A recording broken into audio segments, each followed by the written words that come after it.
You are not a weak person. You are not lazy. You are not undisciplined. And you are not a failure. You are, however, trapped. You are trapped in a cycle of enthusiastic resolutions and quiet, inevitable defeats. You have felt that surge of motivation, that 3 a.m. decision that this time it will be different. This is the day you quit smoking.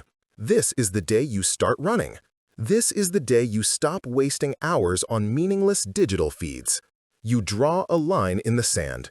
You commit to a radical, transformative leap. And for 3 days, or perhaps a week, you are a new person. You feel the power of control. Then the friction begins. A long day at work, a moment of stress, an unexpected trigger, and the old architecture of your mind, the deeply carved pathway of your habit, pulls you back. The failure is small at first.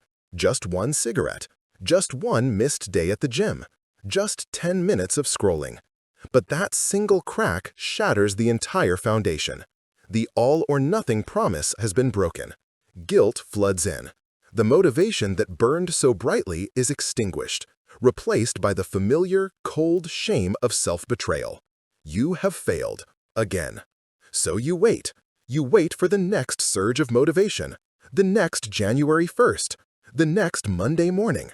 You wait for the energy to try and move the mountain all at once, knowing, deep down, that the mountain will not budge. This is the Western way of change. It is the way of the sprint, the revolution, the brute force assault on the self. And it is fundamentally wrong. It is a system designed for failure.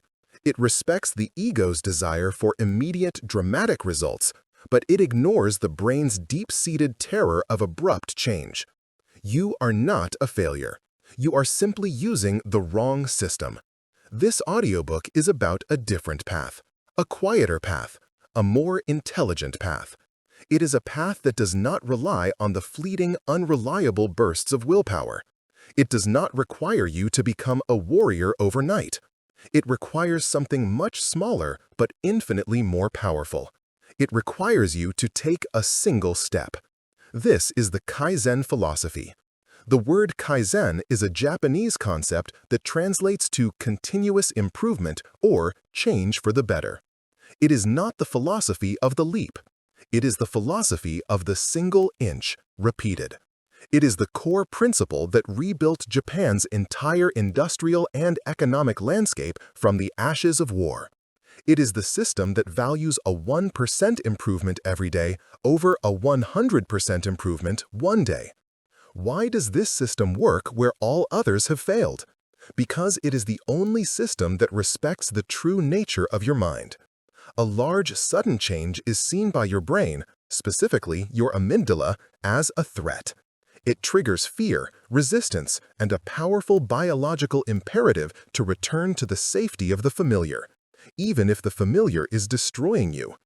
But a change that is laughably small, a change that is almost insignificant, a change like that flies under the radar. It creates no friction. It triggers no alarm. It is too small to fail. This audiobook is your manual for that system. We are not going to declare war on your bad habits. We are going to dismantle them, piece by tiny, manageable piece. We are going to build a new life, not by demolishing the old one, but by laying a new, stronger foundation, one single, almost invisible brick at a time. You will learn to apply the 1-minute rule, a technique so simple it seems impossible that it could work until it does. You will become a detached scientist of your own mind, observing your triggers without judgment. You will learn to re-engineer your environment, making your desired behaviors the path of least resistance. You will replace the catastrophic guilt of a broken streak with the intelligent data of reflection. This is not a promise of a quick fix. This is a promise of a permanent one. The transformation you are seeking is not in the future. It is not a distant peak you must find the superhuman strength to climb. The transformation is now. It is in the single, small choice you will make 5 minutes from now. If you are listening to this, you have already proven you have the desire to change. What you have been missing is the method. That method is Kaizen. It is the art of the small step, and it is the science of the avalanche.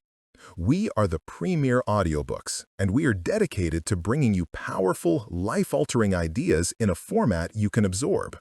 If you find value in the journey we are about to begin, please consider liking this video and subscribing to our channel. Your support allows us to continue creating content that matters. Now, let us begin. Let us examine the enemy we have been fighting with the wrong weapons. Let us enter the mind of the person who fails so we can finally understand how to build the mind of the person who succeeds. Let us explore the architecture of failure. Chapter 1. The Architecture of Failure. Why do you wait?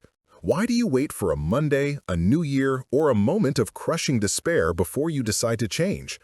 This is the first component of the architecture. The entire system of failure is built upon this single flawed foundation, the belief that change must be born from a cataclysm. We crave the grand gesture. We are addicted to the drama of the fresh start. We tell ourselves that to build a new life, we must first assemble a wrecking ball, swing it wildly, and stand in the rubble of our old selves. This is the fantasy of the clean slate. It is intoxicating. It is the surge of power you feel when you throw out every pack of cigarettes or delete every junk food app from your phone, or sign up for a marathon you have not trained for. In that moment, you are not the person you were yesterday. You are a new being, forged in the fire of absolute conviction. This feeling, this surge of pure, uncut motivation, is a powerful, temporary, and highly misleading anesthetic.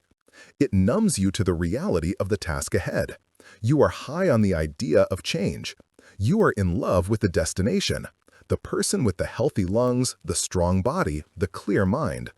You have fallen for the imagined outcome, but you have given no strategic thought to the grinding, unglamorous day-to-day process. This entire approach is an emotional solution to a logistical problem. And when the emotion fades, and it will fade, you are left stranded with no system, no structure, and no logical recourse. The motivation you feel on January 1st is a fleeting resource. It is a spark, not a sustainable fire. A system of change that relies on this spark is, by definition, an architecture of failure. It is like building a skyscraper on a foundation of fog. The moment the weather changes, the moment a single unexpected storm front of stress or boredom rolls in, the entire structure is doomed to collapse. So, the first pillar of your failure is this: you have been mistaking an emotional impulse for a concrete strategy. You have been starting a war armed only with a surge of adrenaline, and you are surprised when you are defeated by an enemy that is organized, entrenched, and patient. To defeat this enemy, we must first truly understand its nature. And this is the second, more critical error we make. We believe the enemy is us. We believe the fight is against our own character. We call our bad habits weaknesses. We call our inability to change a lack of discipline.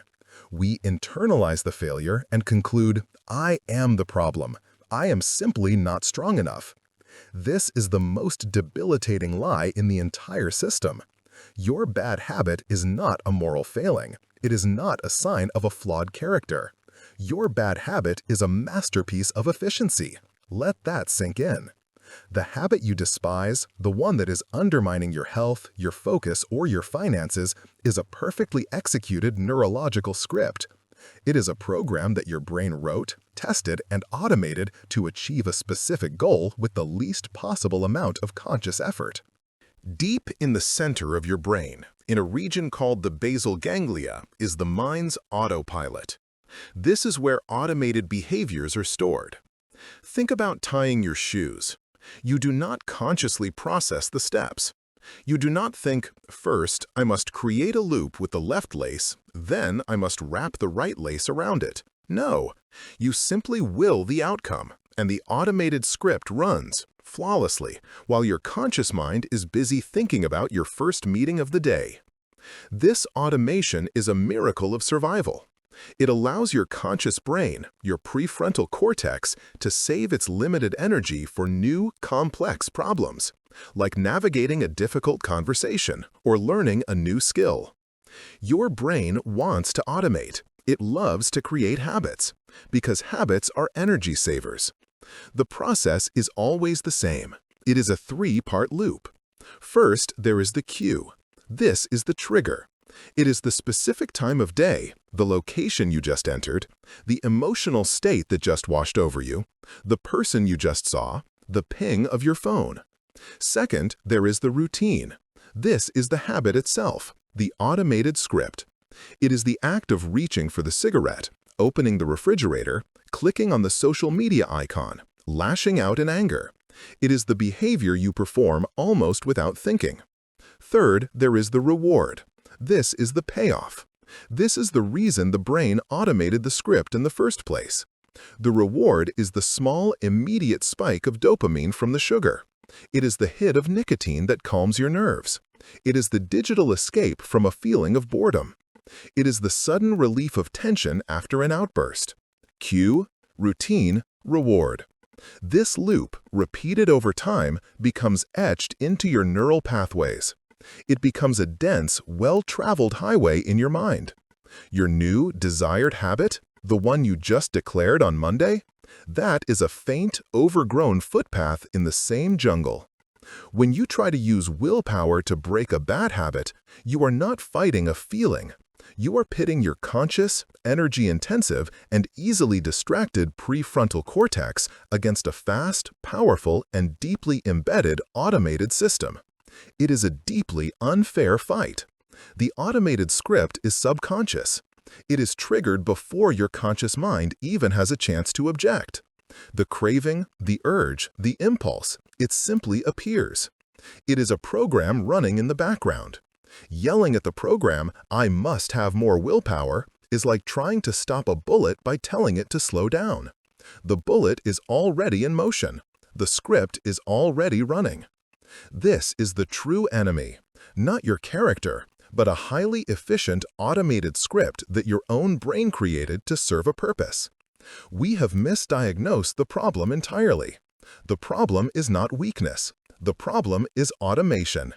This leads us to the third and most powerful mechanism of failure. This is the biological alarm bell that dooms every all-or-nothing attempt. Let us return to that moment of grand motivation. You have decided. You are going to quit sugar cold turkey. You are going to go from 0 exercise to 2 hours in the gym 7 days a week. You have declared a radical, immediate, and massive change to your daily life. Your conscious mind is proud. Your ego is satisfied. But your primitive brain, your ancient, survival-oriented limbic system, it is in a state of absolute panic. Inside your brain is a small almond-shaped structure called the amygdala. This is your biological surveillance system. Its only job is to scan for threats. It does not care about your beach body or your desire to live to be 90. It cares about one thing and one thing only: homeostasis, stability, predictability. It wants tomorrow to be almost exactly like yesterday, because yesterday you survived. When you declare a massive, sudden change, the amygdala does not hear your noble intention. It does not hear, "I want to be healthy." It hears a 5-alarm fire. It screams, "This is not normal. This is a radical deviation from the pattern of survival. This is a threat." And it does what it is designed to do. It hijacks your system. This is the amygdala hijack. It floods your body with stress hormones, cortisol, adrenaline. It puts you into a state of fight or flight. This is why the new healthy behavior feels so agonizingly difficult. It is not just hard. Your entire biology is screaming at you that it is wrong. Your urge to return to the old habit is not just a psychological weakness. It is a powerful biological imperative. Your brain is actively fighting your new goal. It is marshaling all its resources to get you to stop this dangerous new behavior and return to the safety of the familiar. The familiar, in this case, is your bad habit. The desire to end the run, to eat the donut, to stop the hard work, it feels overwhelming. It feels like a desperate, clawing need. That is your amygdala holding the steering wheel, trying to drive you back to the safe zone. This is the war you have been trying to fight. You thought you were just fighting a bad craving. In reality, you were fighting a deeply automated neural script, which was, in turn, being defended by a powerful, ancient biological alarm system. And what weapon did you bring to this war? What was your grand strategy for defeating this complex, powerful, and multi-layered system? Your strategy was willpower. This is the final crumbling piece of the architecture, the willpower fallacy. We have been taught to believe that willpower is a virtue, that it is a measure of our character, that some people are born with it and others are not. This is a complete misunderstanding of what willpower is. Willpower, or more accurately, self-control, is not a character trait. It is a finite cognitive resource. It is a muscle. And just like any muscle, it becomes fatigued from overuse. Think of your willpower as a battery that starts at 100% every morning. Every single decision you make throughout the day drains a small amount of that battery. Waking up to your alarm instead of hitting snooze, that costs some willpower. Choosing the healthy breakfast over the sugary cereal, that costs some. Navigating traffic without road rage, cost. Dealing with a difficult email from your boss, cost. Forcing yourself to focus on a boring report, cost.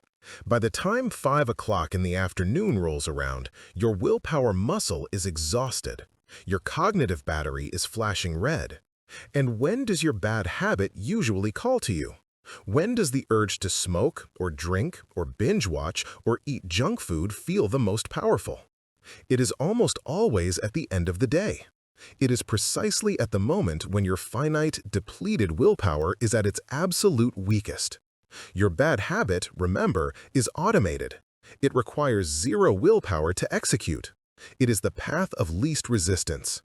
Your new healthy habit, the 2-hour gym session, the difficult meditation, the complex healthy meal, requires maximum willpower. Do you see the mismatch? Your all-or-nothing strategy demands that you use a completely exhausted resource, willpower, to overcome a perfectly automated script, the habit, that is being protected by your brain's own security system, the amygdala. It is a system rigged for failure. You were destined to lose before you even began. This is the architecture of failure. It is the combination of an emotional, impulsive start, a profound misunderstanding of the enemy, a biological resistance to sudden change, and a total reliance on a resource that is designed to run out. You are not weak. You are not undisciplined. You have simply been handed a broken blueprint. You have been playing a game you could not possibly win, and then blaming yourself for the loss. The guilt you feel is not productive. The shame is not a motivator. They are simply byproducts of a flawed system. It is time to let them go. Your past failures are not a reflection of your potential. They are the data you needed to discover the truth. The truth is that you cannot defeat this system with brute force. You cannot win with a grand gesture. You must win with intelligence. You must win by being quieter, not louder. You must use a system that honors the way your brain is actually designed, not the way your ego wishes it was designed. The enemy is entrenched, automated, and defended. It is time to stop the frontal assault. It is time to learn the way of the small step. Chapter 2. The Way of the Small Step. What if the opposite of failure was not a dramatic, fiery victory? What if it was quiet? What if it was patient, persistent, and almost invisible? We have been conditioned to believe that transformation must be a spectacle. We imagine the phoenix rising from the ashes in a blaze of glory. We imagine the revolutionary overthrowing the old regime in a single, violent stroke. We are a culture obsessed with the overnight success, the quantum leap, and the life hack. We want the result, and we want it now. This desire is the very engine of the architecture of failure. It is our impatience, our ego's demand for a grand narrative that leads us back, time and again, to the same cycle of hope and despair. We try to climb the mountain in one heroic, exhausting leap, and we are surprised when we find ourselves back at the bottom, bruised and defeated. There is another way, a way that does not fight the mountain, a way that, over time, simply becomes the mountain. This is the philosophy of Kaizen. The word itself is a fusion of two Japanese characters, Kai, which means change, and Zen, which means good. Change for the good. But its deeper, more practical meaning is continuous, incremental improvement. This is not a modern self-help buzzword. This is the philosophy that rebuilt an entire nation. In the aftermath of the Second World War, Japan's industrial landscape was decimated. It was a smoking ruin. By all Western logic, its recovery would require decades of massive, revolutionary, and expensive interventions. Instead, a different philosophy took root.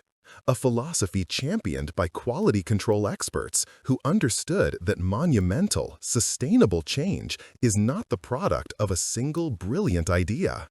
It is the product of 1,000 tiny, seemingly insignificant improvements. It was the philosophy of asking, how can we make this one small part of the process, this one screw, this one movement, this 1 minute, just 1% better today than it was yesterday? This mindset, applied relentlessly, created an economic miracle.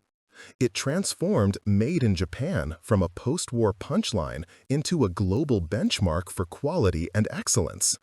This is the power of Kaizen. It is not the philosophy of the sprint. It is the philosophy of the unrelenting, non-negotiable, forward-moving process. Now, how do we take this industrial principle and apply it to the deeply personal, deeply entrenched habits of our own lives? We must first fundamentally redefine our relationship with change. We must abandon the revolution and embrace the evolution. The revolution is loud, it is dramatic. It is fueled by motivation, ego, and adrenaline. It is the all-or-nothing attack. It is the decision, as we explored in the last chapter, that triggers your brain's most powerful alarms.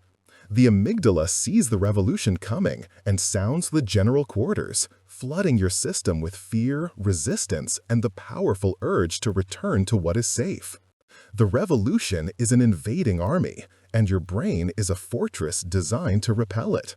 The evolution is silent. It is subtle.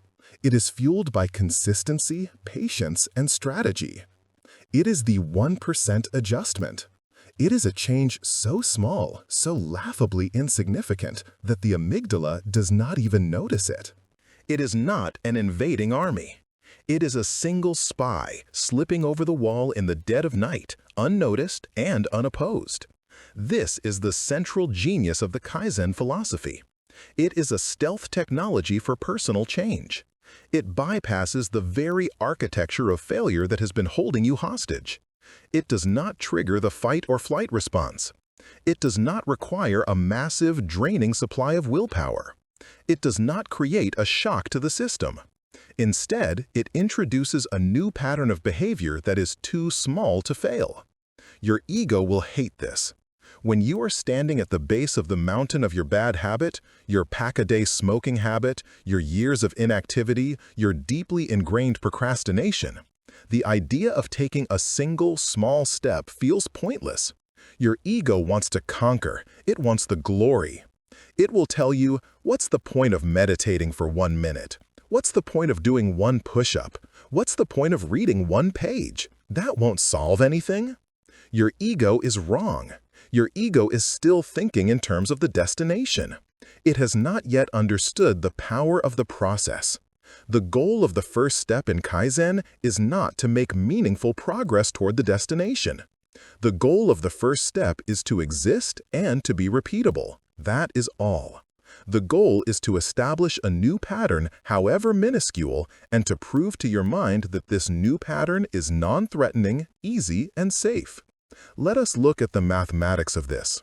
We are obsessed with the big number, the 50-pound weight loss, the $100,000 savings, the marathon. What if, instead, you just improved by 1% every day? It sounds like nothing, 1%. It is invisible, it is uninspiring. But the force of compounding is the most powerful and the most overlooked force in the universe. If you get 1% better at something every day for a year, you will not be 37% better at the end of that year. The mathematics of compounding, where each day's gain builds upon the previous, means that at the end of 365 days, you will be nearly 38 times better. Conversely, if you get 1% worse every day, if you allow one small negative habit to slide, just 1%, at the end of the year you are not 37% worse. You are at nearly zero. This is the nature of the universe. Large, sustainable systems are not built by sudden shocks. They are built by small, compounding inputs repeated relentlessly over time. A river does not carve a canyon with a single massive flood.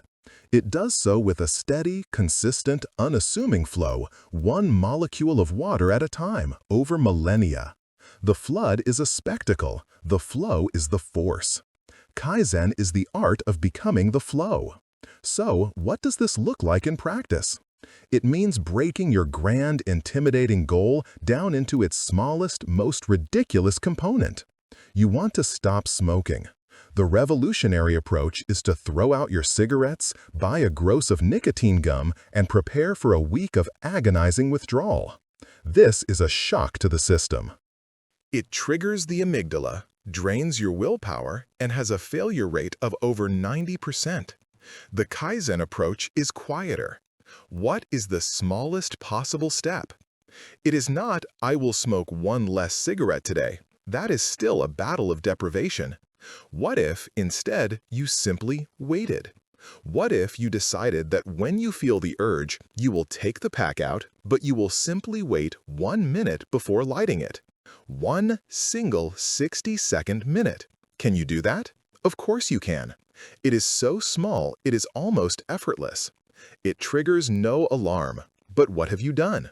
You have just, for the first time, inserted a conscious, deliberate pause between the cue, the urge, and the routine, the smoking. You have created a tiny crack in the automated loop. You have just taken back a small piece of control. Tomorrow, you do it again. You just wait 1 minute. You do this for a week. Then maybe you make it 2 minutes. This is not a story of high drama. It is a story of quiet, surgical precision. You are not fighting your brain, you are retraining it. You want to start exercising. The revolution is the 2-year gym membership and the promise to go for 90 minutes every day. You know how that ends. By week 3, you are too busy or too sore, and the guilt of the unused membership becomes a monument to your failure. The Kaizen approach? Put your running shoes on. That's it. Just put them on, lace them up, and then take them off. Tomorrow, do it again. Once that is automatic, put them on and walk to the end of your driveway. Then walk to the end of the street. Then walk for 5 minutes. The goal is not the exercise. The goal is the consistency. You are not trying to build muscle in that first week. You are trying to build a neurological highway. Remember the automated script of your bad habit. That is a 6-lane superhighway in your brain, paved smooth with years of repetition. Your new, desired habit is a barely visible footpath, overgrown with weeds. The revolutionary approach tries to bulldoze a new superhighway in 1 day. It is a massive, exhausting, and destructive effort that your brain will fight at every turn. The Kaizen approach is simply to walk that faint footpath once, just to trample a few weeds. The next day, you walk it again, and again, and again. The repetition, not the intensity, is what clears the path. The consistency is what widens it. The small, daily, effortless acts are what eventually, over time, pave it. And one day, you will find that it has become the new default. It has become the new superhighway, and the old destructive habit is the path now overgrown and forgotten. This requires a profound shift in your mindset. You must abandon your addiction to speed. You must find satisfaction not in the result, but in the execution of the process. Your win for the day is not ludicrous or made progress toward my goal. Your win is I did the small thing I said I would do. When you define success this way, you can win every single day. This is the antidote to the guilt and despair cycle of the all-or-nothing approach. The revolutionary builds their identity on a future, distant success and feels like a failure every day they have not yet achieved it. The Kaizen practitioner builds their identity on the present-tense execution of the process. I am a person who just did the 1-minute meditation. I am a person who just did the 1 push-up. You are no longer trying to become something. You are that thing, in that one small, undeniable moment. This is how you build an identity. An identity is not an idea you declare. It is the accumulation of your actions. Each tiny, consistent act is a vote you cast for the person you wish to be. 1 push-up is 1 vote for I am a person who is physically active. Reading 1 page is 1 vote for I am a reader. 1 vote is nothing. It will not swing the election. But 1,000 small, consistent votes cast day after day, that is an identity landslide. That is how you become irrevocably a new person. This is the way of the small step. It is the rejection of brute force and the embrace of intelligent patience. It is the understanding that the most powerful, transformative, and permanent changes in our lives are not born from a single moment of courageous action. They are born from 1,000 moments of quiet, unglamorous, and relentless consistency. Stop trying to force the change. Stop trying to win the war in a single day. You do not need a revolution.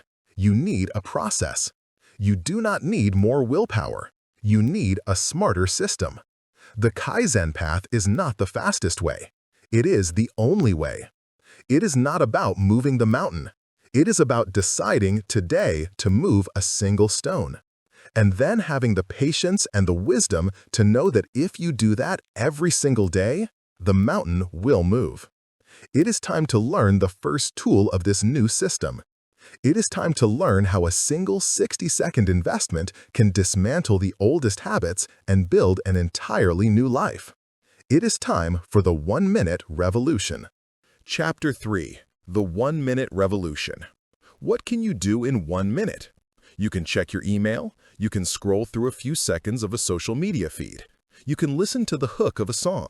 You can stand in front of the refrigerator deciding what to eat. A minute in the economy of modern life is disposable. It is a rounding error. It is a unit of time so small that we treat it as worthless. We waste these minutes by the dozen every single day without a second thought. And yet, within this single throwaway minute lies the key to dismantling your most entrenched bad habits. Within 60 seconds, you can find the starting engine for a total transformation. This is the first, most practical, and most powerful tool in the Kaizen arsenal. In Japanese, it is sometimes called Ippun Kaizen. Ippun meaning 1 minute. The 1-minute revolution. The rule is this.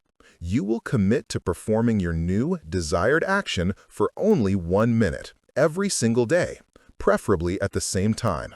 That is it. That is the entire technique. You want to start meditating? You will not try for 20 minutes. You will not even try for 5.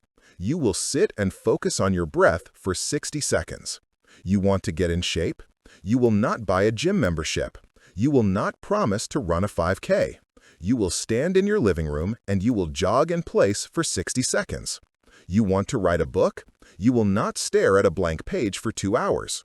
You will open the document, set a timer, and you will type for 60 seconds. You want to learn a new language? You will not enroll in a complex course. You will open the app and you will study 1 flashcard or practice 1 phrase for 60 seconds. I can feel your reaction. Your ego is screaming. This is absurd. This is pointless. 1 minute. I might as well do nothing.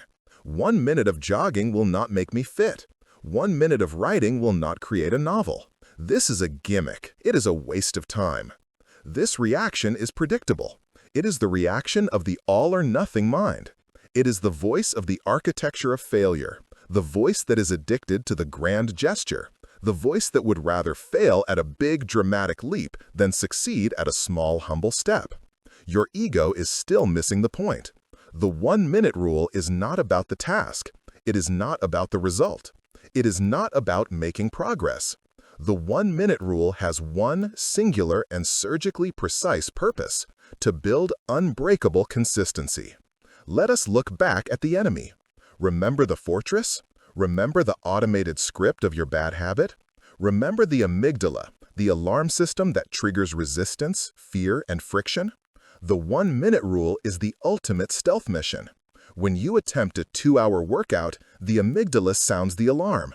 This is a threat. This is too much. This is not safe. You are flooded with resistance. When you commit to 1 minute of jogging in place, the amygdala doesn't even look up. The action is so small, so non-threatening, so laughably insignificant that it registers as a 0 on the threat scale. It flies completely under the radar of your brain's defense systems. There is no friction. There is no fear. There is no resistance. This is the first half of its genius. It completely neutralizes the biological alarm that causes you to quit. Now, let us look at the other great pillar of failure: willpower. Remember that your willpower is a finite muscle. It fatigues. By the end of the day, it is exhausted. The revolutionary all-or-nothing approach demands that you use this exhausted muscle to perform a massive, difficult, high-energy task. It is a recipe for failure. The 1-minute rule requires almost 0 willpower. Can you be too busy for 1 minute? No. Can you be too tired for 1 minute? No. Can you be too stressed or unmotivated for 1 minute? No. The 1-minute rule systematically dismantles every possible excuse you could ever create. It is so small, so simple, so effortless that it becomes impossible not to do it. It removes willpower from the equation entirely. This is the system. You have found an action that your brain does not perceive as a threat and that your daily fatigue cannot prevent you from doing. You have created a plan that is, quite literally, too small to fail. But I am still not making progress, the ego insists. You are confusing the vehicle with the destination. The 1-minute rule is not the journey itself. It is the act of turning the key in the ignition. It is the act of firing the engine. You cannot begin the journey until you have reliably started the car. The first, most critical, and most difficult part of any new habit is not the doing. It is the starting. The 1-minute rule focuses all of its energy on that single point of friction. It makes the act of starting effortless. What you are doing in that 1 minute is purely neurological. You are not building muscle in your legs. You are building a pathway in your brain. Remember the faint, overgrown footpath of your new habit? That 1 minute is the act of walking it once. That is all. It is the simple, quiet act of showing up. The next day, when you do it again, the path is 1/1000th of an inch clearer. The next day, clearer still. The purpose is not the intensity of the action. The purpose is the repetition of the script. You are, for 60 seconds, running a new program. You are teaching your basal ganglia, the autopilot of your mind, a new command. You are proving to your brain, in the safest way possible, that this new behavior is normal. But the most profound change that occurs in this 1 minute is not neurological. It is psychological. It is a change in your identity. The all-or-nothing system is a torture device of identity. If your goal is to lose 50 pounds, you are a failure every single day you wake up and have not lost 50 pounds.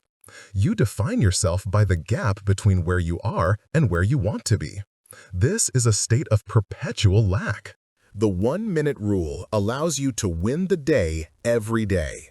The moment you complete your 1 minute of meditation, you are no longer a person who is trying to meditate. In that moment, you are a meditator. You did the thing. The identity is yours. It is a fact. The moment you complete your 1 minute of typing, you are not a person who wants to be a writer. You are a writer. You wrote. The identity is real. You are casting a vote for your new identity.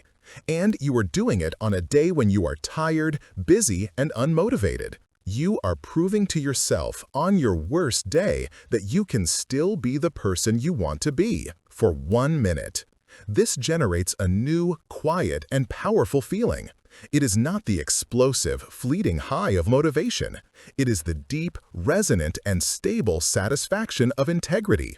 It is the feeling of having kept a promise to yourself. This feeling is the antidote to the shame and guilt of the architecture of failure.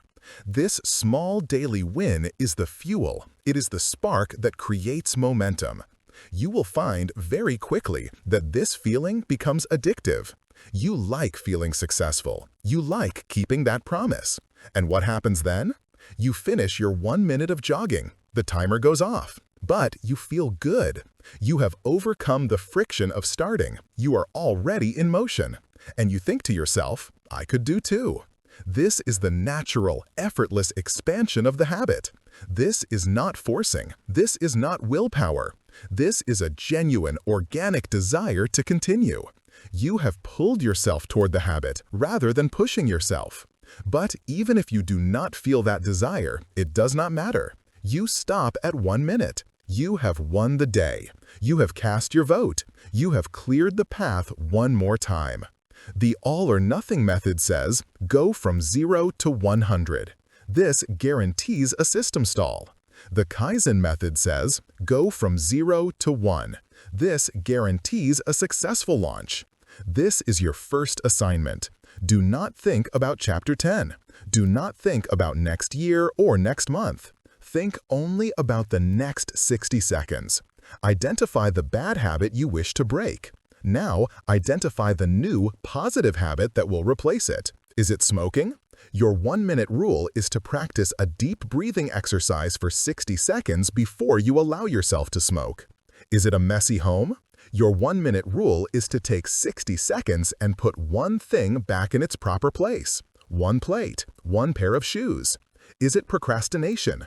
Your 1-minute rule is to open the dreaded task and read one email, write one line, or look at one data point for 60 seconds. Pick your action. Pick your time. Make it non-negotiable. This 1 minute is the seed. It is the single-celled organism from which a new, complex life will evolve. It is the most powerful 60 seconds of your day because it is the only one that is aimed directly at the process of change itself. Do not disrespect the power of 1 minute. Do not let your ego convince you that small is not powerful. The single atom, when split, can move a mountain. This 1 minute, this single atom of change is how you will move yours. But starting the action is only half the battle. We have a tool to bypass our resistance to doing. But what about our resistance to seeing? You cannot change the program if you do not know how the code is written. You cannot dismantle the loop if you cannot see the cue, the routine, and the reward.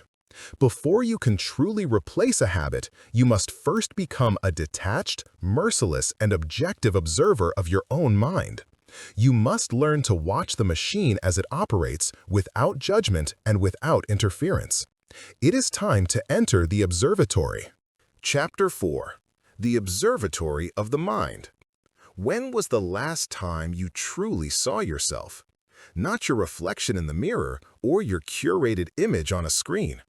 When did you last observe your own mind, the actual mechanism of your choices as it operates?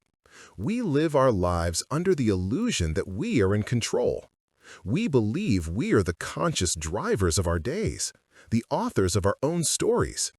But for most of our waking hours, we are not the drivers. We are not even the passengers. We are simply part of the car's automated machinery. You do not decide to feel the urge for a cigarette. It simply appears. You do not choose to feel the sudden specific craving for sugar at 3 p.m. It arrives, unbidden. You do not plan to lose an hour to mindless scrolling. You simply emerge from a digital fog, wondering where the time went. We are actors, running automated scripts on a stage we do not fully see. We feel the cue, we perform the routine, we collect the fleeting reward, and we move on. We are so busy being the habit that we have no perspective on the habit. Because of this, we mistake the symptom for the disease. We think the problem is the smoking, the junk food, or the procrastination. We spend all of our energy trying to fight the action, the routine, without ever asking the most fundamental question: why? Why does the script run at all? What unseen hand starts the performance? What problem is this destructive behavior so perfectly and so efficiently solving? You cannot change a program if you cannot read the code. You cannot dismantle a machine if you do not have the schematic. Every attempt you have made to break your bad habits has been an act of blind sabotage. You have been swinging a hammer in the dark, hoping to hit the right part, and instead you have only strengthened the machine's defenses. It is time to stop the blind assault. It is time to turn on the lights. In the Kaizen philosophy, there is a core concept known as Hansei. On the surface, Hansei translates as reflection or self-examination. But this translation is a dangerous trap, because in the West, we have corrupted the idea of reflection. To us, reflection on a failure is synonymous with guilt. It is the act of looking in the mirror and listing our flaws. It is self-blame, self-flagellation, and a toxic monologue of, "I am weak, I have no discipline, I will never change." This is not Hansei. This is judgment. And judgment is the mortal enemy of progress. Hansei is not the practice of a judge. It is the practice of a scientist. It is the dispassionate, objective, and curious examination of a process.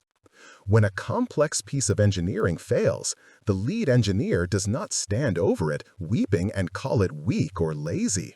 She does not berate it for its lack of character. She opens her toolkit, pulls out her diagnostic instruments, and begins a methodical, non-emotional investigation. At 1432, this gear slipped. Why? Was the trigger a lack of lubrication?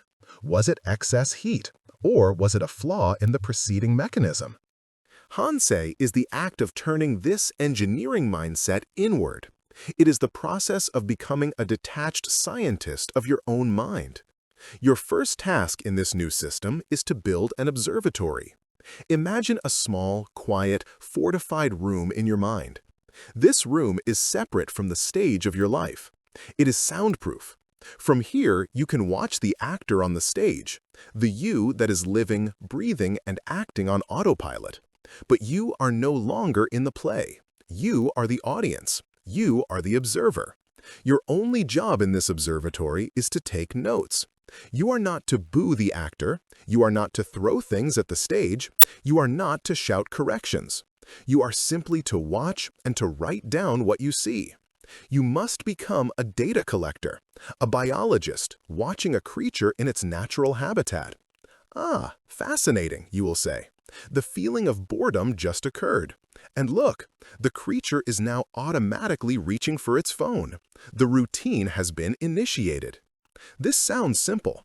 It is the most difficult practice you will ever learn. Because the moment you judge the creature, the moment you say, "You stupid creature, put the phone down," you have been teleported out of your observatory and you are back on the stage, wrestling with yourself, covered in the mud of emotion.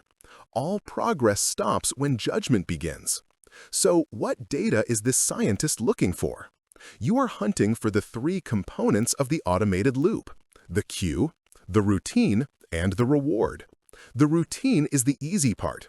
That is the bad habit itself. It is the thing you are trying to change. You are smoking. You are eating the donut. You are yelling at your partner. You are hitting the snooze button. You already know this part.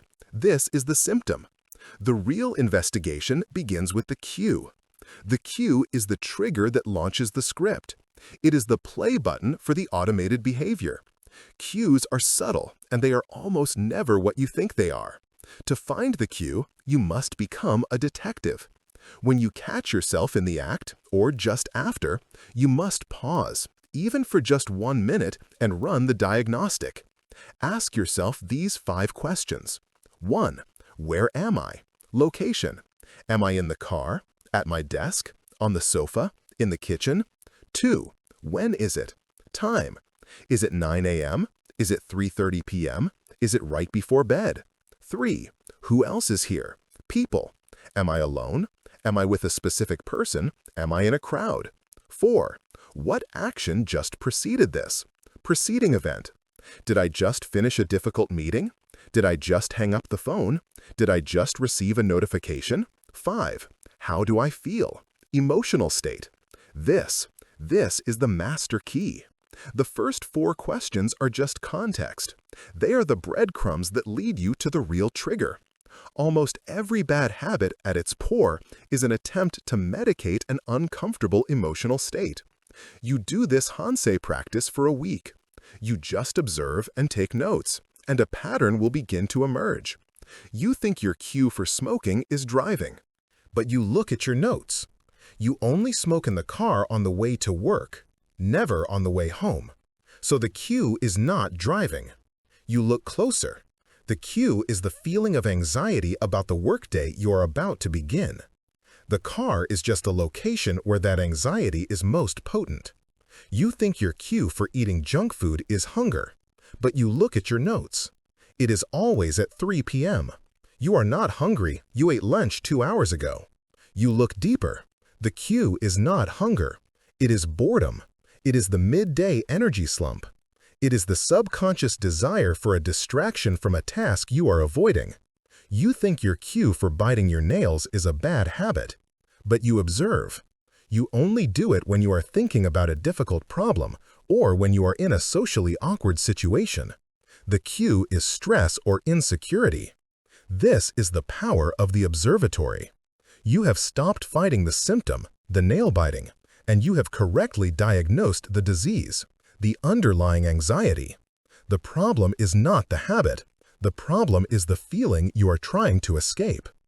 Now for the second and most critical piece of data, the reward. The reward is the payoff. It is the entire reason the habit loop exists. Your brain is not stupid. It did not automate this script for no reason. It automated it because it works. It efficiently and reliably solves the problem presented by the cue. But just like the cue, the reward is never what it seems. You must ask yourself, what am I really getting from this? What need is this behavior truly meeting? Let us analyze the data. The cue is anxiety about the workday. The routine is smoking a cigarette in the car. What is the real reward? Is it the nicotine? Partially. But what else? It is a guaranteed 5-minute uninterrupted pause. It is a moment of sanctioned ritual and deep breathing, the inhale of the smoke. The true reward is not nicotine. It is a reliable moment of stress relief. The cue is boredom at 3 p.m. The routine is eating a sugary donut. What is the real reward? Is it the taste? Temporarily, but the true reward is the spike. The rush of sugar provides a burst of biological energy. It also provides a 10-minute diversion. The reward is not food. It is energy and escape. The cue is social insecurity. The routine is mindlessly scrolling on my phone. What is the real reward? Is it the content you are seeing? No, you will not remember it in 10 minutes. The true reward is a shield. It makes you look busy. It is a powerful avoidance tool that protects you from having to initiate or engage in conversation. It solves the problem of feeling awkward. This is the diagnosis. This is the Hansei breakthrough. You are no longer a weak person trying to quit smoking. You are an anxious person who has discovered a flawed but effective strategy for getting relief. You are no longer a lazy person who eats junk. You are a tired or bored person who has found a quick fix for energy and escape. Why is this shift in perspective so revolutionary? Because you can finally see the true problem.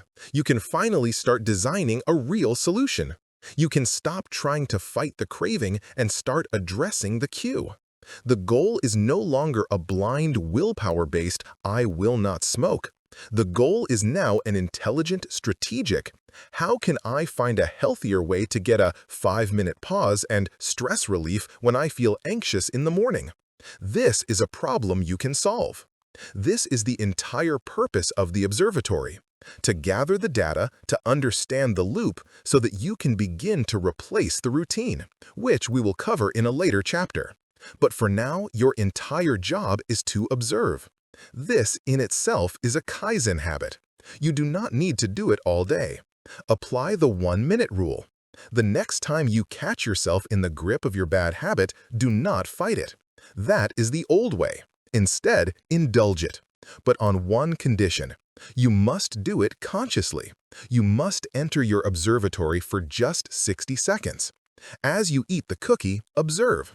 What was the trigger? Yes, stress from that email. How does this feel? It is a temporary distraction.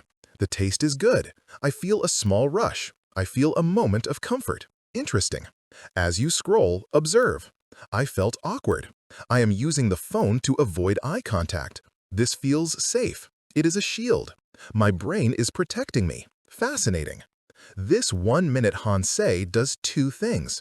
First, it gives you the data you need. Second, the very act of observing breaks the automation. By becoming conscious, you have interrupted the unconscious script. You are already weakening its power, simply by seeing it. You cannot defeat an enemy you don't understand. You cannot find your way out of a maze until you can see it from above. The architecture of failure was built in the dark, in the automatic, unexamined corners of your mind. Hansei is the act of turning on the floodlights. It is the quiet, patient, and relentless work of the scientist.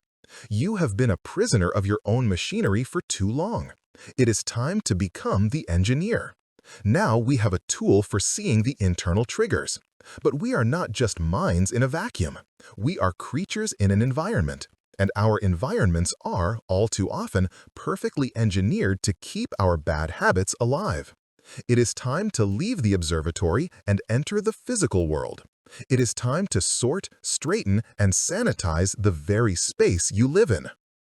Chapter 5. Engineering the Environment. Take a look around you. Right now, look at the room you are in. Look at the desk, the car, the kitchen, or the couch. Look at the icons on your phone's home screen. We believe that our spaces are passive.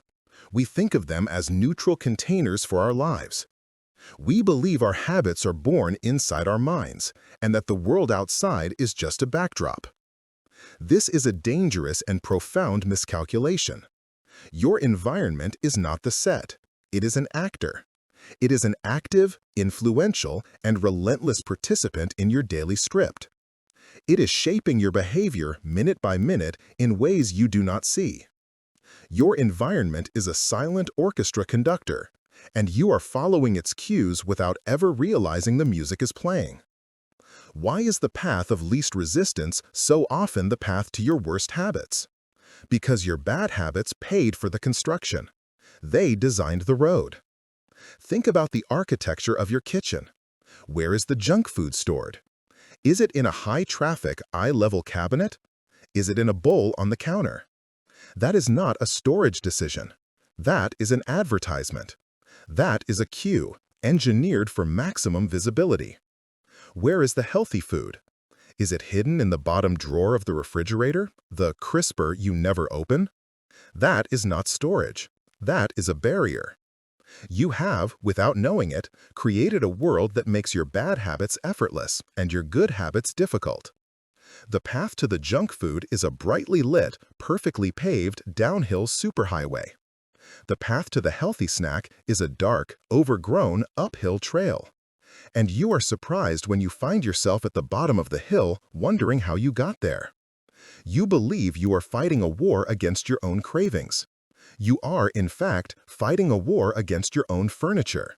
You are fighting your kitchen layout, your phone's notification settings, and the placement of your television remote. The revolutionary all-or-nothing approach says you must find the superhuman willpower to fight all these environmental triggers every single day and win through sheer force. The Kaizen philosophy says that is madness. Why fight a war you can avoid? Why try to navigate a hostile landscape when you can redesign the map? This is where we apply another powerful set of principles from the world of Kaizen. This is the 5S methodology.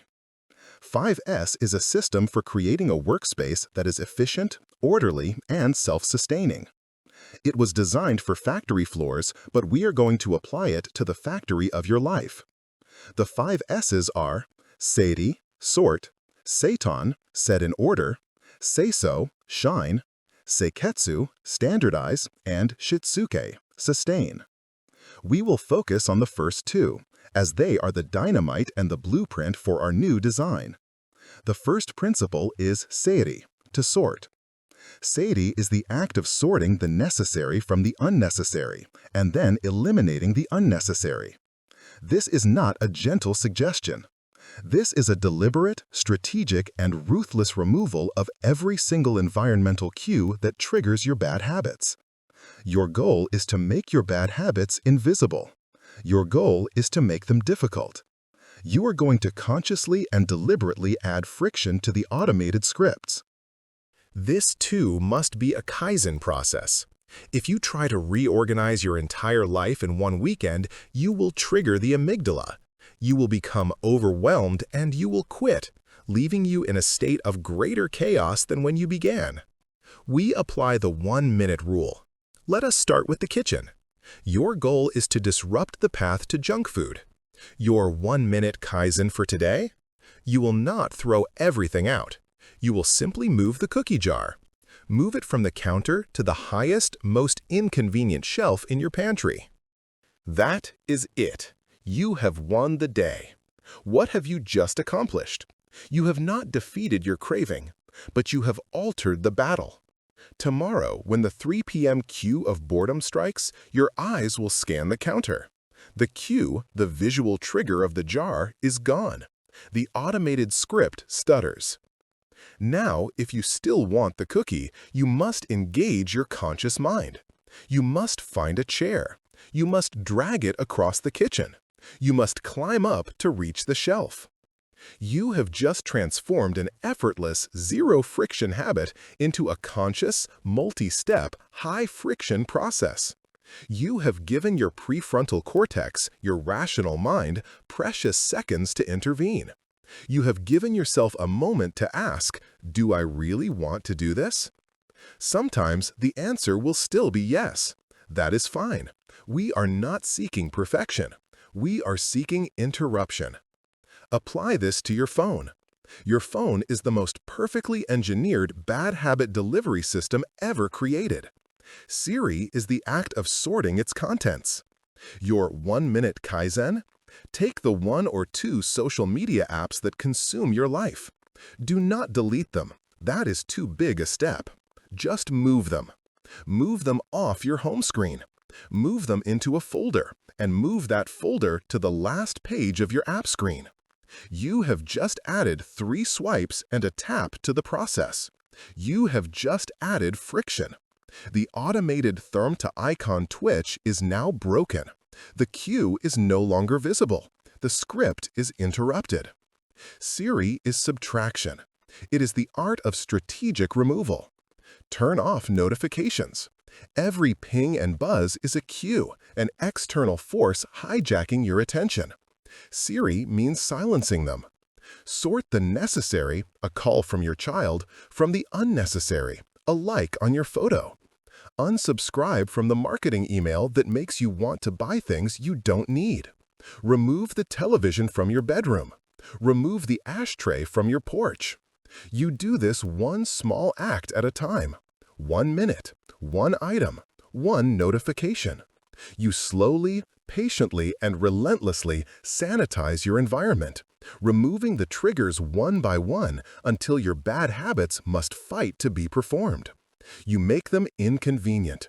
You make them conscious. You make them work for it. Once you have sorted, you are left with only the necessary. Now we begin the second, more creative phase. This is seitan, to set in order. Seitan is the art of deliberate placement. It is the other side of the coin. It is the process of designing your environment so that the path of least resistance leads directly to your good habits. If Seiri is about adding friction to bad habits, Seitan is about removing all friction from good habits. You want to start exercising in the morning? The all-or-nothing approach is to buy a $1,000 treadmill. The Kaizen Seitan approach costs nothing. The night before, you will set in order. You will lay out your workout clothes, your socks, and your running shoes. You will place them directly on the floor where your feet must land when you get out of bed. When your alarm goes off, the friction of your new habit is not, "I have to find my clothes, stumble through the dark, locate my shoes." The friction is zero. The path of least resistance is not to stay in bed. The path of least resistance is to literally step into your new habit. You want to drink more water. You do not just try to remember. You set in order. You fill a water bottle and place it on your desk, right next to your mouse before you start working. Your eyes will see it. Your hand will reach for it. You have made hydration an effortless peripheral part of your workflow. You want to read more. Seitan says, place the book on your pillow when you make your bed in the morning. When you go to bed at night, you will have to physically touch the book to move it. You have engineered a conscious interaction. The cue is unmissable. You have removed the friction of, "I wonder what I should do," and replaced it with the simple act of opening the cover. You want to learn that new language, your 1-minute Kaizen habit. Seitan is the act of placing the language app on your phone's main dock. You move the email, the browser, the social media, and in their place, you put the one app that serves your goal. Now, every time you unlock your phone, the first, most prominent icon is not a distraction, but a direction. This is how you engineer an environment for success. The other three S's, seiso, seiketsu, and shitsuke, are what lock this new system in place. Seiso, shine, is not just about cleaning. It is about resetting the environment to zero after every use. This is the one-touch rule. When you take a cup, you do not set it in the sink. You put it in the dishwasher. You have closed the loop. When you get home, you do not drop the mail on the table. You sort it and discard the junk immediately. A chaotic, messy environment is the physical manifestation of 1,000 unclosed loops. It creates a low-level background hum of stress and disorder. And in that disorder, bad habits thrive. A clean, shined environment, a reset to zero environment, creates a sense of calm and control. It becomes a space that you do not want to pollute with your old habits. The other three S's, seiso, seiketsu, and shitsuke, are what lock this new system in place. Seiso, shine, is not just about cleaning. It is about resetting the environment to zero after every use. This is the one-touch rule. When you take a cup, you do not set it in the sink. You put it in the dishwasher. You have closed the loop. When you get home, you do not drop the mail on the table. You sort it and discard the junk immediately. A chaotic, messy environment is the physical manifestation of 1,000 unclosed loops. It creates a low-level background hum of stress and disorder. And in that disorder, bad habits thrive. A clean, shined environment, a reset to zero environment, creates a sense of calm and control.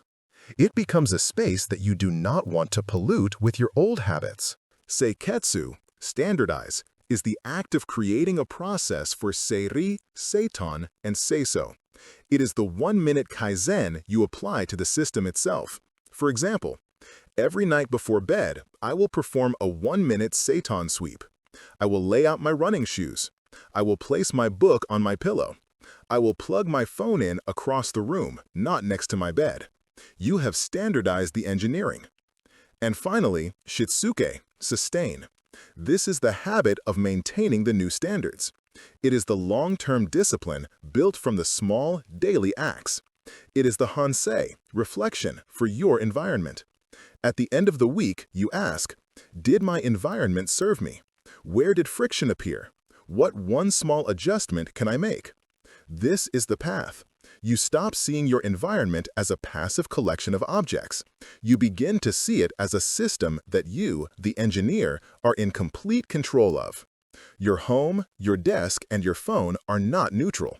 They are either conspiring against your goals or they are intelligently designed to achieve them for you. The revolutionary tries to find the willpower to be a disciplined person in a chaotic, hostile environment. They are rowing upstream against a powerful current, and they are exhausted. The Kaizen practitioner is smarter. They do not fight the current. They turn the boat around. They engineer the environment itself. They adjust the flow of the river so that the natural, effortless path of least resistance carries them, floating, exactly where they intended to go. Stop fighting your world. Start designing it. But what happens when the trigger is not external? What happens when the cue is not an object you can move, but a craving you cannot escape? A habit cannot simply be destroyed. It must be replaced. It is time to learn the art of substitution. Chapter 6. The Art of Substitution. There is a fundamental law of physics that governs our lives. Nature abhors a vacuum. A space that is emptied will not remain empty for long. Something will rush in to fill it. This is the hidden trap that ensnares almost everyone who tries to break a bad habit. We focus all our energy on stopping. We declare, I will stop smoking. I will stop eating sugar. I will stop wasting time. We try to use willpower as a dam to hold back the force of our automated desires. We are, in effect, trying to create a vacuum in our own minds. We are trying to remove a routine from the loop, leaving a gaping hole. But the loop is a closed system. The cue will still fire. The craving will still demand its reward.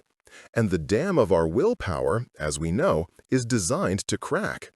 The moment it cracks, the old, comfortable, and highly efficient routine of your bad habit rushes back in to fill the vacuum you created. This is not a failure of your character. This is a failure of your strategy. You cannot eliminate a habit. You can only replace it. This is the art of substitution. It is the most critical, strategic element of the Kaizen path. It is the understanding that you must honor the loop your brain has built. You must respect the cue, and you must deliver the reward. Your only point of intervention, your only piece of engineering, is to change the routine. You are not a demolition expert trying to destroy the loop. You are an engineer trying to reroute it. You are going to hijack the very system that has been holding you prisoner and make it work for you. Let us return to the observatory. From your work in Chapter 4, you are no longer blind. You are a scientist. You have your data.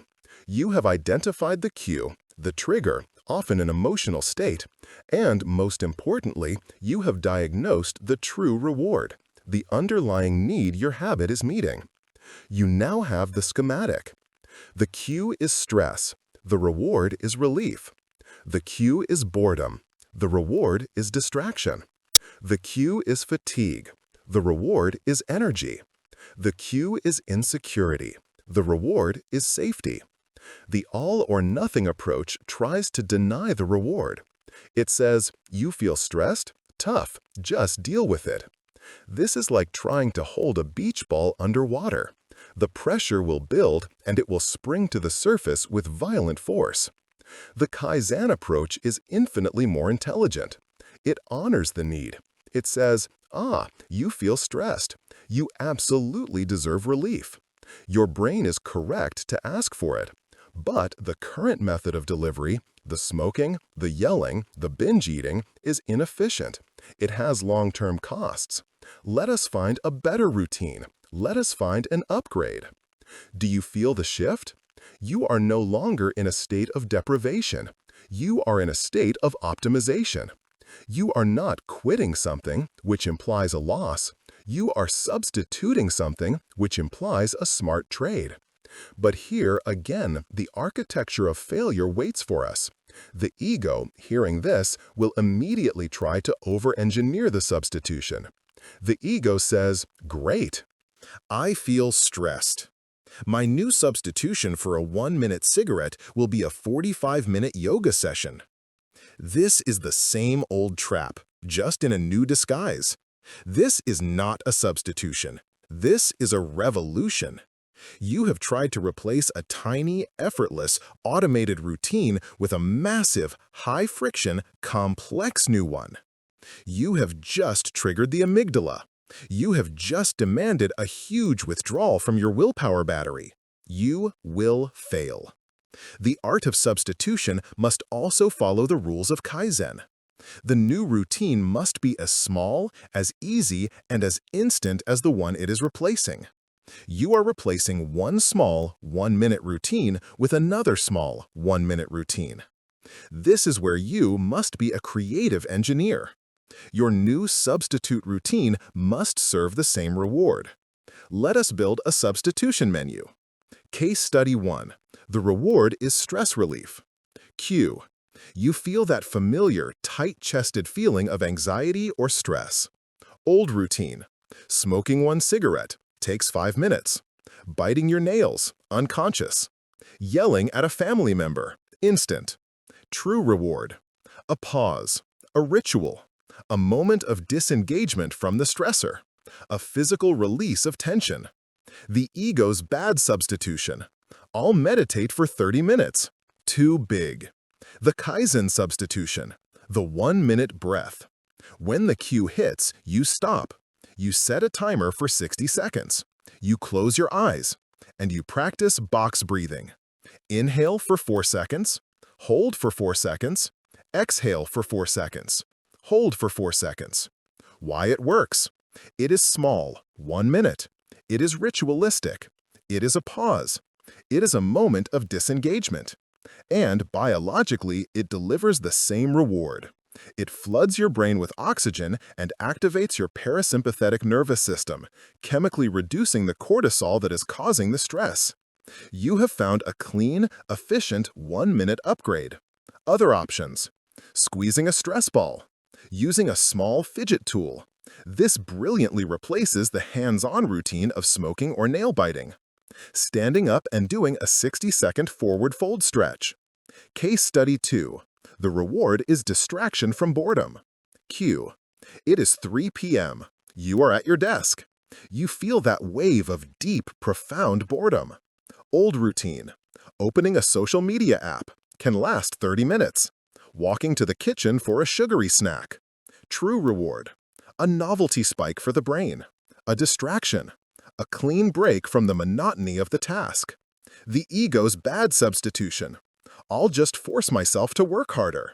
Dishonors the brain's legitimate need for a break. The Kaizen substitution. The 1-minute shift. When the cue hits, you honor it. You say, yes, let's take a break. But instead of the phone, you stand up, walk to the window, and for 60 seconds, you just look outside. You observe the world. Or you open a different kind of app, a language learning app, and do one 60-second lesson. Why it works? It provides the novelty and distraction the brain is craving. It is a true break, but it is contained, conscious, and, in the second case, constructive. You have replaced a 30-minute guilt-inducing void with a 60-second guilt-free reset. Other options. Reading 1 page of a non-work-related book. Listening to 1 song, with your eyes closed. Doodling on a pad of paper for 60 seconds. Case Study 3. The reward is energy. It is 2 p.m. Your energy has plummeted. You feel that brain fog. Old routine, a sugary latte, a soda, or a candy bar. True reward, a literal, biological spike in energy, a jolt to the system. The ego's bad substitution. I'll go for a 5-mile run. Completely unrealistic. The Kaizen substitution. The 1-minute jolt. Go to the sink and drink a glass of ice-cold water as fast as you comfortably can. The cold shock is a powerful, instant biological jolt that wakes up your entire system. Why it works? It delivers the physical sensation of a spike or shock that your brain is looking for, without the massive sugar crash that follows the old routine. Other options. Eat 1 square of 70% dark chocolate, provides a tiny, clean hit of caffeine and theobromine. Eat 5 almonds, provides protein and good fat, a more stable energy source.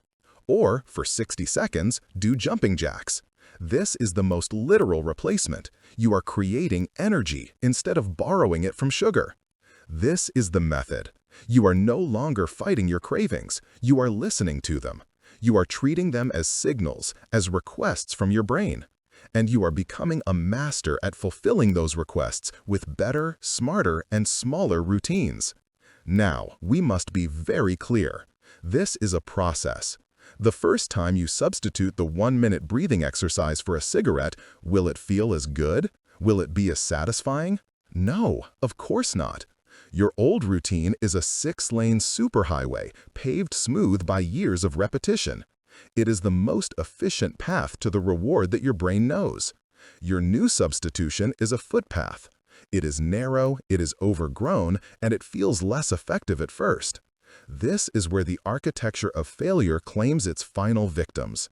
People try the substitution once, it feels weaker than the original, and they declare, "This doesn't work for me." They are mistaking the first step for the entire journey. The goal is not to have the substitution feel perfect the first time. The goal is to execute the substitution, period. Every time the cue fires and you choose the 1-minute stretch instead of the 1-minute scroll, you are casting a vote. You are walking that footpath. You are clearing a single weed. You are sending a new signal to your brain. Hey, this new routine, it also delivers the reward. Maybe not as well yet, but it works. The first 10 times, it will feel difficult. You will be using conscious effort. It will not be automated. But the 100th time, the footpath is now a path. The path is now a road. The signal is getting stronger. And, just as importantly, the old superhighway, through disuse, is beginning to get overgrown. The old connection is weakening. This is the neurological reality of change. You are literally, physically rewiring your own mind. You are pruning the old connections and building the new ones. This takes repetition, not intensity. This is the art of substitution. It is patient, it is intelligent, it is strategic. You are not depriving yourself, you are upgrading yourself. This is the core of the work. It is the 1-minute rule aimed at the routine part of the habit loop. But this raises the most important question of all. What happens when you fail? What happens when the cue fires and you are tired and you do not choose the substitution? You choose the old way. You smoke the cigarette. You eat the donut. You yell. In the all-or-nothing system, this is the end. This is the catastrophe. This is the broken streak, the moment that proves you are a failure and that the whole endeavor was pointless. In the Kaizen system, this moment has a different name. We call it data. Chapter 7. The Myth of the Broken Streak. There is a monster that lives at the end of every successful run of good behavior. It is the monster that waits for you on day 12 of your new diet, on day 30 of your sobriety, on day 50 of your new workout plan. It is a creature of pure binary logic, and it is the single most effective executioner of personal change ever devised. We call it the broken streak. This concept is the final and most deadly pillar of the all-or-nothing architecture of failure. It is the pass-fail zero-sum game that your ego loves to play and that your progress is guaranteed to lose. We are a culture obsessed with the streak. We have apps that count the days. We draw red X's on a calendar. We measure our success not by our general trajectory, but by the length of a single unbroken chain of perfection. We revere this chain, we protect it, we feed it, and our entire sense of self-worth becomes bound to its integrity. And then, one day, the chain breaks. It is always a small moment, a long day, a moment of overwhelming stress, A social situation where the friction is too high. You are tired, your willpower battery is depleted, and you make the wrong choice. You eat the cookie, you smoke the cigarette, you skip the 1-minute meditation. In that instant, the entire architecture of failure comes crashing down upon you. The app flashes a sad 0 days. The perfect line of X's on your calendar is broken by a single, glaring, empty box. The streak is dead. And what happens next is the true catastrophe. It is a well-documented psychological trap called the what the hell effect. Your brain, which has been operating under the all-or-nothing rule, processes the broken streak not as a minor deviation, but as a total, comprehensive, and irreversible failure.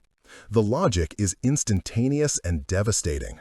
Well, I've already blown it. The day is ruined. The streak is gone. It's all over. So, what the hell? I might as well really blow it. And you do.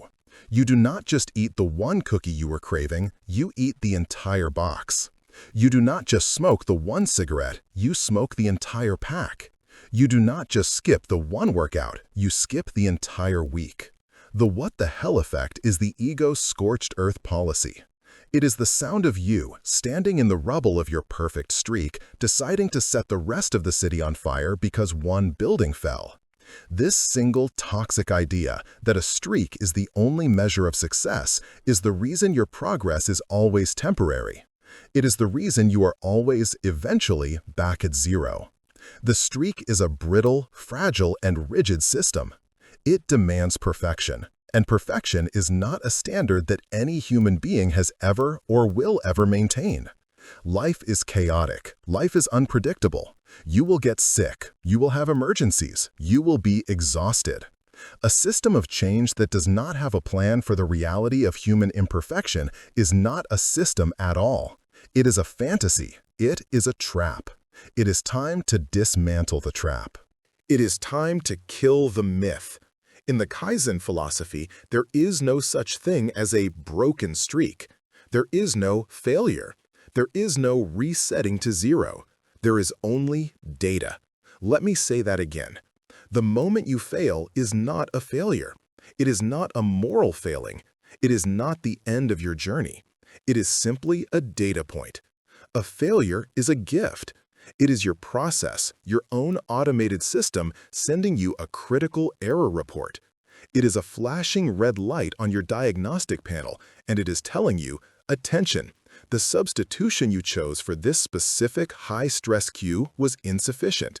Attention, the environmental trigger you thought you removed is still active. The all-or-nothing practitioner sees this red light and takes a sledgehammer to the entire machine. The Kaizen practitioner pulls out a clipboard. They leave the stage of their emotions, the guilt, the shame, the anger, and they walk back into the calm, quiet observatory of the mind. They engage in Hansei. They get curious. This is your new protocol. This is the Kaizen response to a setback. The moment you realize you have failed, you do not indulge in the what the hell effect. That is the real failure. The real failure is not the first cigarette. It is the pack that follows. Your new goal is to contain the damage. Your new goal is to stop the cascade. You do this by immediately, in that very moment, switching from judge to scientist. You put down the gavel of self-blame and you pick up the magnifying glass of curiosity. You ask yourself the Hansei questions from Chapter 4, but this time with new information. Fascinating. The old routine just ran. Let's analyze the data. 1. What was the cue? I thought I knew all my cues, but this was a new one. This was a combination of extreme fatigue and a fight with my partner. I have not, until now, stress-tested my system against this specific combination of triggers. 2. What happened to my environment? The environment I engineered in Chapter 5 was compromised. I was not at home, where my good habits are frictionless. I was in a hostile environment, a bar, where my old habit was the path of least resistance. My system has an external vulnerability. 3. What happened to my substitution? My 1-minute breathing exercise, my substitution from Chapter 6, felt laughably weak compared to the intensity of this cue. The perceived reward of the old habit was 1,000 times stronger. My substitution for this level of stress is underpowered. Do you see what you have just done? You have taken a moment of failure and you have extracted 3 priceless, actionable insights. You have not wallowed in guilt. You have learned. You have identified a new cue, a new environmental vulnerability, and a weakness in your new routine. This is not a failure. This is a breakthrough. This is the system working. This is your process being fire-tested and revealing its flaws so that you can improve them. Now you apply a 1% Kaizen fix. Based on the data, what is your small, incremental adjustment? My new Kaizen is this. I need a nuclear option substitution for this specific cue. My 1-minute breathing is my level 1 substitution. For a level 10 cue, I will now add a level 10 substitution. The moment I feel that specific trigger, I have permission to leave the environment. I will walk outside for 2 minutes, no questions asked. That is my new, upgraded routine. Or, my new Kaizen is this. I need a Hansei plan for hostile environments. Before I go into a situation like that, I will spend 1 minute in the car visualizing the cues I will face and rehearsing my substitution. You have just taken the data from your failure and used it to strengthen your system. Your system is now more resilient. It is anti-fragile. It does not just survive failure, it feeds on it. It gets better because of it. This is the most profound shift in the entire Kaizen philosophy. We must redefine what it means to win.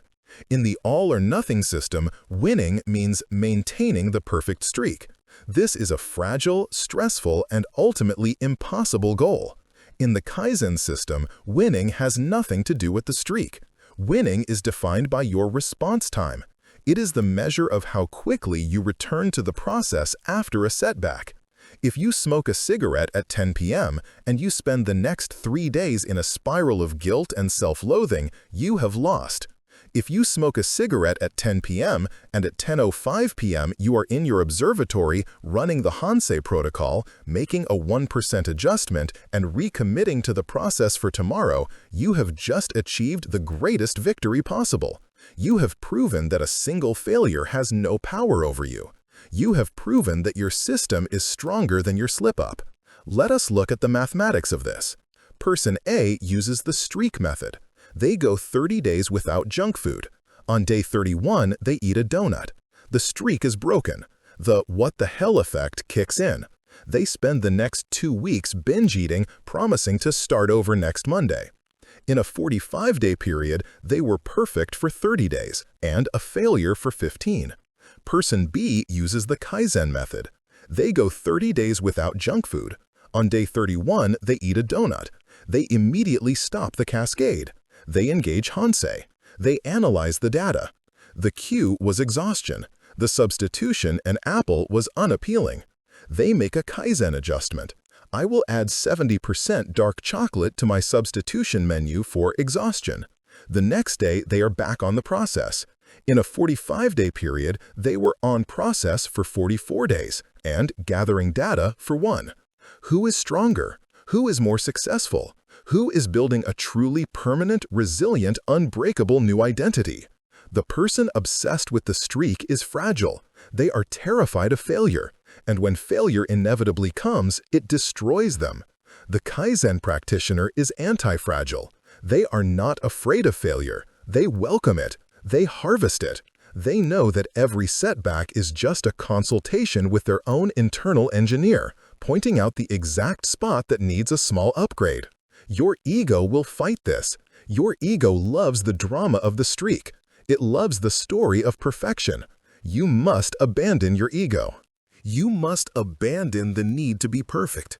Your new goal is not perfection. Your new goal is resilience.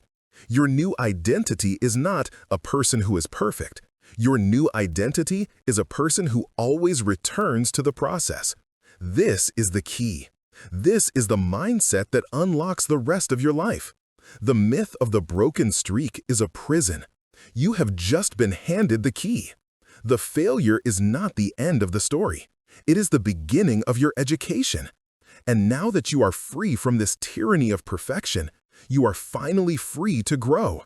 You have the tool for starting, the 1-minute rule, the tool for analysis, Hansai, the tool for environmental design, 5S, the tool for replacement, substitution, and the tool for resilience, data, not failure. You are no longer just starting the engine every day. You are ready to put the car in gear. You are ready to let the power of these small, consistent, and now resilient actions begin to build on each other. It is time to move from the small step to the unstoppable avalanche. Chapter 8. The Avalanche Effect. Compounding your gains. For several weeks, perhaps a month, you have been living by the 1-minute rule. You have been that person jogging in place for 60 seconds. You have been the meditator, sitting in silence for a single minute.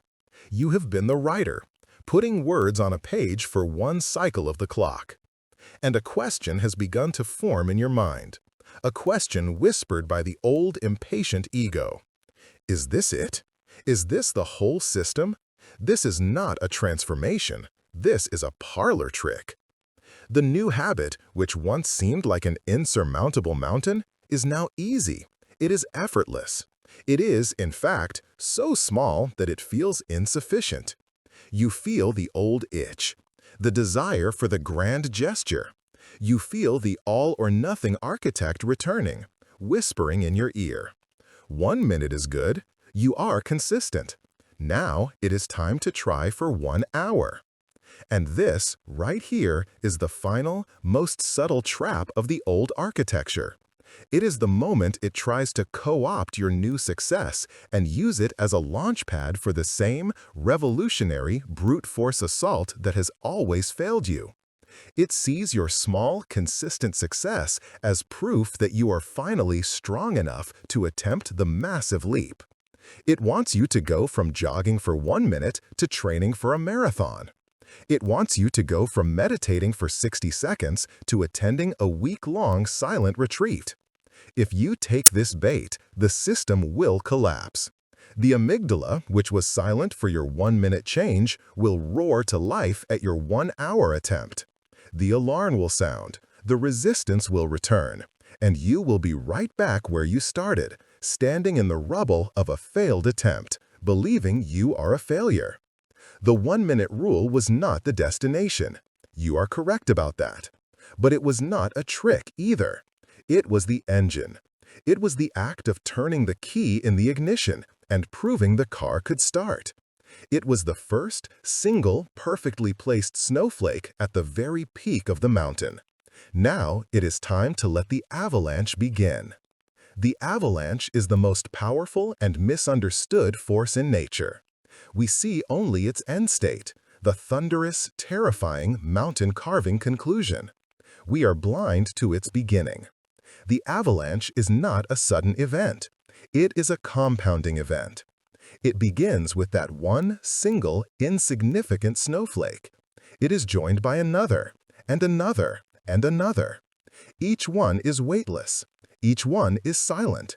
Each one is irrelevant on its own. But they are not on their own. They are accumulating. And as they accumulate, their collective weight and mass begin to build. A small pack of snow begins to form. It is no longer just a collection of flakes. It is a thing. It has presence. This small pack, adhering to the laws of gravity, begins to slide. Just an inch. As it slides, it gathers the other unmoving snowflakes around it. Its mass increases. As its mass increases, its speed increases. As its speed increases, its momentum increases. The momentum, the mass, and the speed are now feeding each other. The process has become self-sustaining. The small, sliding pack becomes a rolling wave. The wave becomes a torrent. And the torrent becomes an unstoppable force that will scour the mountain clean down to the bedrock. This is the avalanche effect, and it began with a single weightless flake. Your 1-minute habits, your one-page read, your one push-up, these are your snowflakes. Your consistency, your daily repetition of that small act was the force of gravity. You have now built your initial mass. You have a small, stable pack of success. It is no longer a collection of single days. It is a habit. It has weight. It has presence. Now you are not going to leap. You are going to slide. It is time to scale. But you must scale the Kaizen way. How do you know when you are ready? You are ready when the current level is no longer a task, but a reflex. You are ready when it is automatic.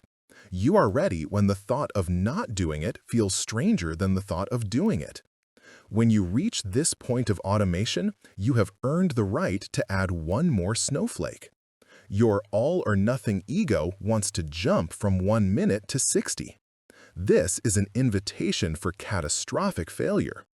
The Kaizen way is to go from 1 minute to 5, or from 1 minute to 2, or from 1 push-up to 2.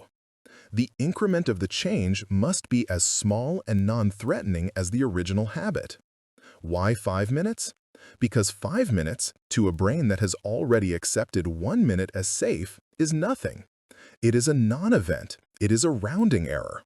The amygdala does not sound the alarm. The willpower battery is not drained.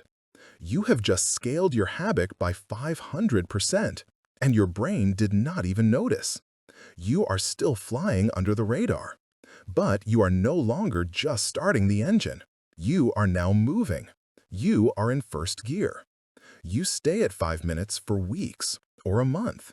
You wait until 5 minutes is the new automatic, until it too is effortless, a reflex, a non-negotiable part of your identity. Then and only then do you scale again, from 5 minutes to 10, from 10 to 15. You are not forcing the avalanche. You are allowing it. You are respecting the laws of physics and psychology. You are letting the momentum build naturally. This is the entire secret. The revolutionary is always trying to force the outcome.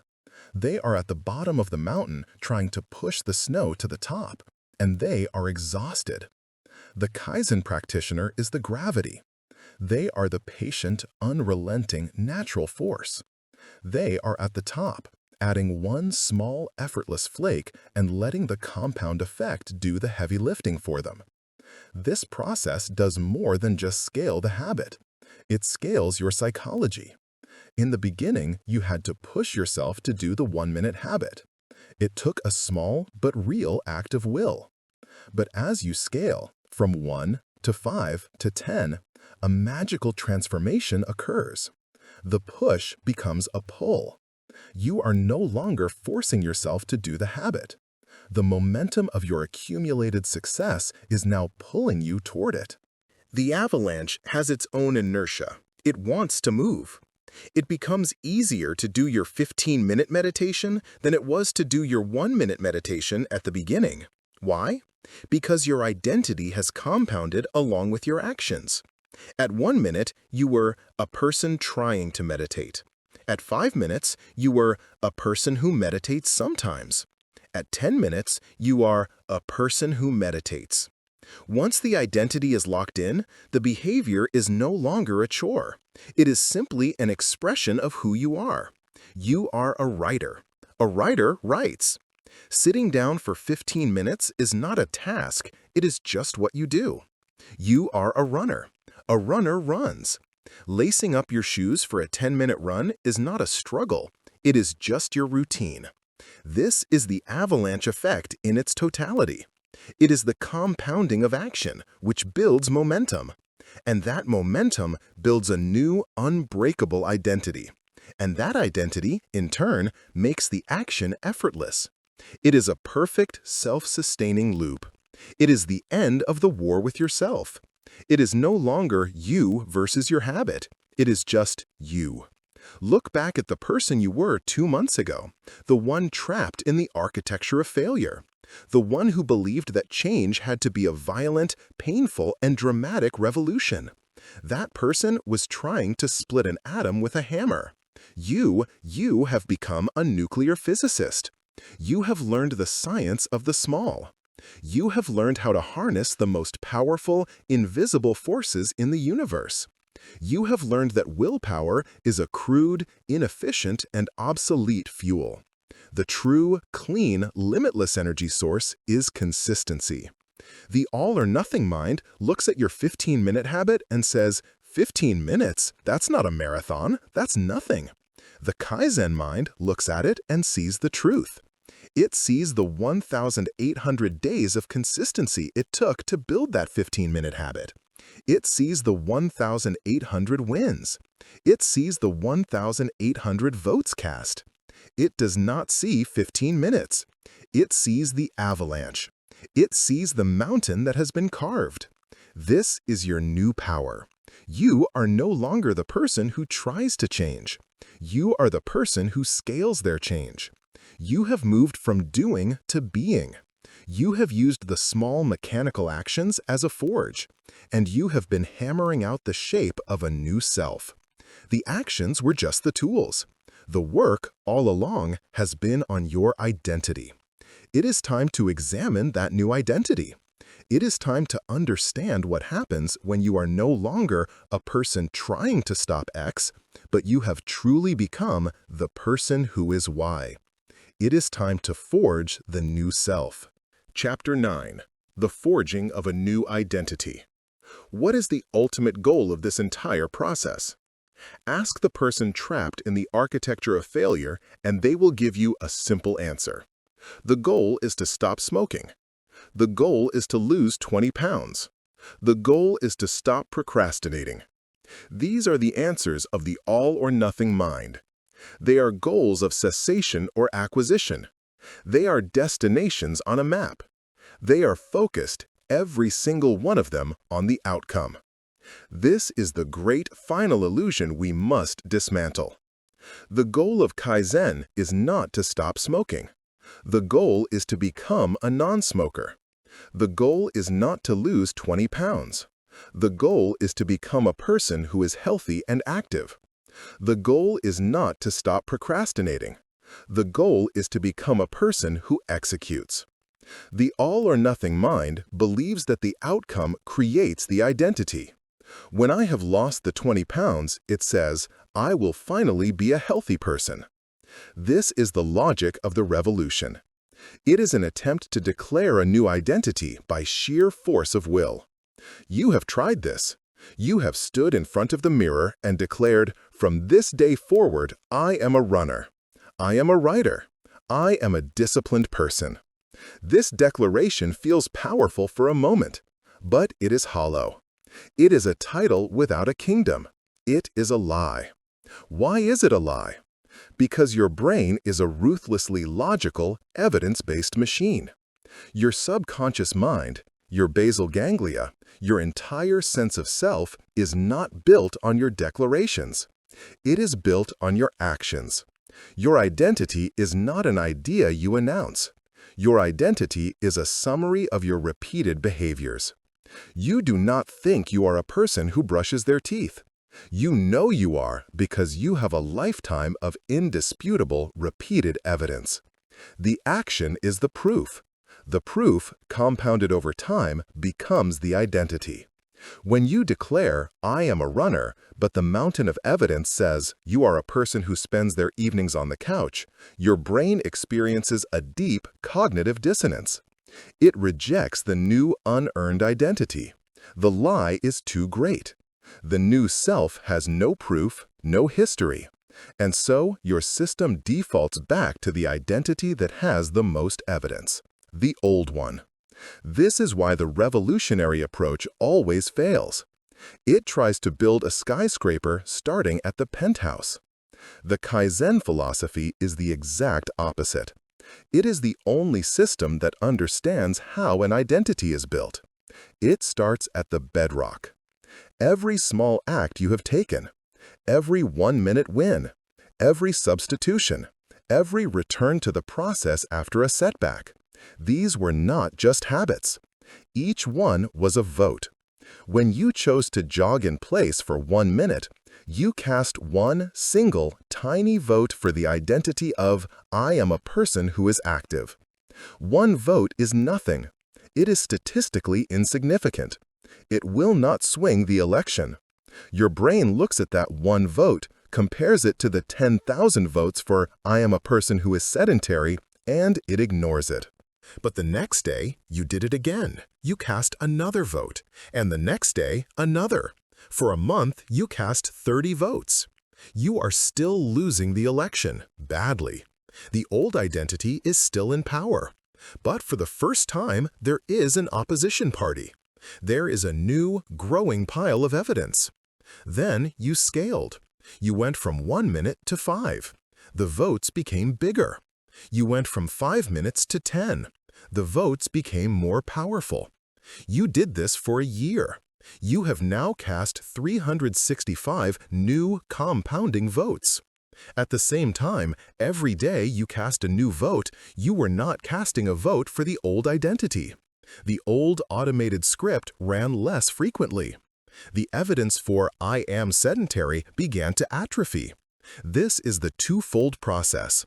You are building new evidence while starving the old. This is the forging of a new identity. It is not a declaration. It is not an overnight revelation. It is a slow, methodical, and undeniable accumulation of proof. You are not faking it until you make it. You are building it until you become it. There will be a day. It will be a Tuesday. It will be unremarkable.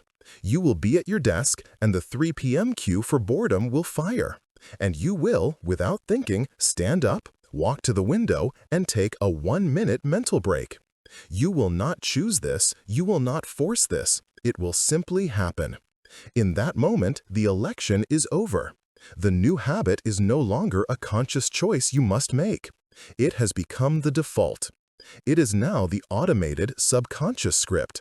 The footpath you have been patiently walking has finally, definitively become the new superhighway.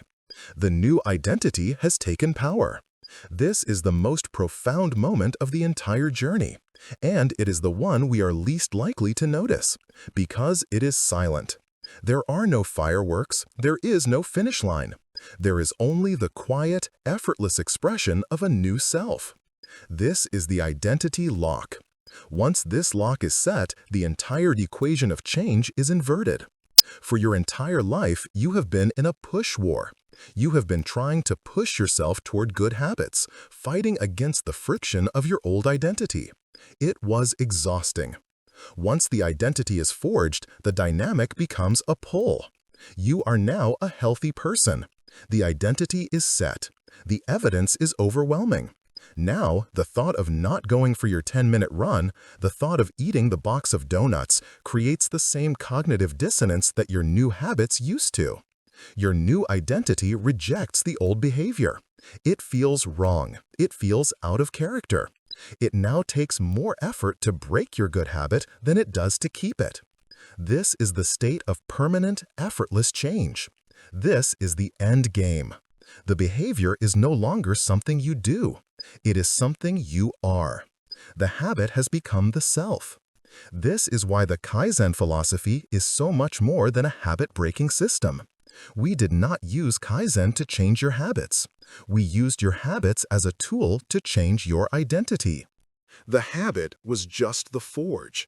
It was the fire and the hammer. You are the blade that was being shaped. And what is the shape of that blade? It is not just a non-smoker or a runner. The true identity you have forged beneath all of these is far more powerful. Through the 1-minute rule, you have proven that you are a person who can start. Through Hansei, you have proven that you are a person who is aware. Through 5S, you have proven that you are a person who controls their environment. Through substitution, you have proven that you are a person who is strategic. Through data, not failure, you have proven that you are a person who is resilient. Through the avalanche effect, you have proven that you are a person who is consistent. You did not just learn to break one bad habit. You became a person who is anti-fragile. You became a person who finishes. You became a person who grows. This is the identity that is now locked in. I am a person who can build any skill. I am a person who can face any challenge. I am a person who improves. This is the true meaning of continuous improvement. It is not a task you perform. It is an identity you inhabit. You are no longer the person who waits for a cataclysmic surge of motivation. You are no longer the person who makes grand, hollow declarations in the mirror. You are no longer the person who builds their life on a foundation of fog. You are an engineer. You are an architect. You a scientist. You a practitioner of the small step. You have taken the broken blueprint of the all-or-nothing architecture of failure, and you have replaced it with a system that is quiet, patient, intelligent, and unstoppable. So the original question returns. What is the goal? You have broken the habit. You have forged the new identity. Are you done? Is this the part where the music swells and the credits roll? For the all-or-nothing mind, yes. It was always about the destination. It was about reaching the peak of the mountain, planting a flag, and declaring victory. But you are no longer at the bottom of the mountain. You are the mountain. You have not just arrived. You have become. And in doing so, you have learned the most powerful secret of all. The goal was never to break the habit. The goal was to master the system. And the victory is not, I have finally arrived at a destination. The victory is the realization that there is no destination. There is only the path. Chapter 10. The Unending Ascent. You have arrived. The habit that once defined you, the one that held you captive, is broken. The automated script is no longer the default. The new identity you forged, vote by vote, minute by minute, is now in place. You have done it. And so, a quiet, dangerous question surfaces in your mind. What now?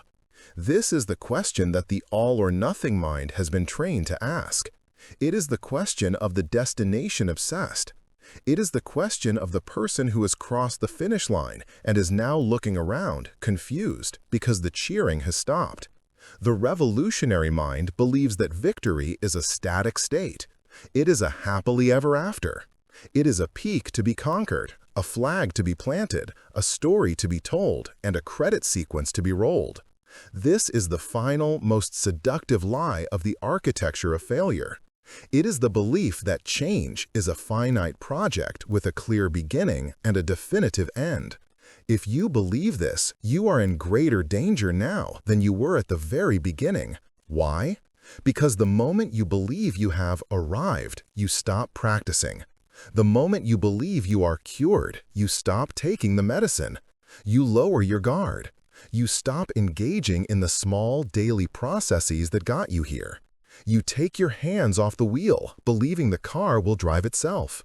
And in that moment of comfortable, self-satisfied inattention, the old, overgrown superhighway of your former self is waiting.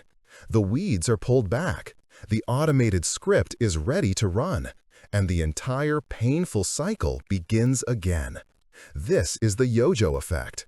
This is the relapse. This is the tragic, repeating story of the person who wins the battle and then, through arrogance and a misunderstanding of the war, gives all the territory back. Let us be clear. This is not the end. This is not the finish line.